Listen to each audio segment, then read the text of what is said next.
সময়টা যেন ভালো যাচ্ছে না ভারতের, সম্পর্ক ভালো না প্রতিবেশী দেশগুলোর সাথে, এমনকি এখন আর পাত্তা পাচ্ছে না আমেরিকার কাছেও।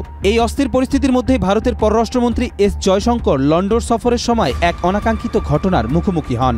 থিঙ্ক ট্যাঙ্কের একটি অনুষ্ঠানে যোগ দেওয়ার পর গাড়িতে ওঠার সময় এক ব্যক্তি ভারতের পতাকা নিয়ে ছুটে এসে মাঝখানে ছিঁড়ে ফেলে। এ ঘটনার একটি ভিডিও ইতিমধ্যেই ভাইরাল। ভিডিওতে দেখা যায় একটি দীর্ঘ 3 রঙা কাপড় হাতে নিয়ে একজন ব্যক্তি পুলিশের বাধা উপেক্ষা করে গাড়ির সামনে গিয়ে দাঁড়ায় এবং চিৎকার করতে থাকে। পুলিশের পক্ষ থেকে তাকে সরানোর চেষ্টা করা হয়, কিন্তু ততক্ষণে ঘটনাটি ছড়িয়ে পড়ে।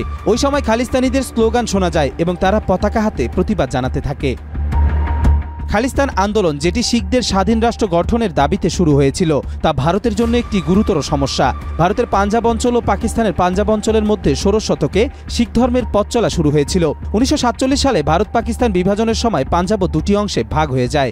80-র দশকে ভারতের পাঞ্জাবে খালিস্তান আন্দোলন ব্যাপক রূপ নেয়, তাতে অনেক সহিংসতার ঘটনা ঘটে। 1984 সালে ভারতীয় সেনাবাহিনী স্বর্ণ মন্দিরে অভিযান চালালে সেখানেও ব্যাপক রক্তপাতে নিহত হন অনেক মানুষ। সেই সময়কার ভারতীয় প্রধানমন্ত্রী ইন্দিরা গান্ধী এই অভিযান পরিচালনা করেছিলেন এবং কয়েক মাস পর নিজেই শিখ দেহরক্ষীদের হাতে নিহত হন।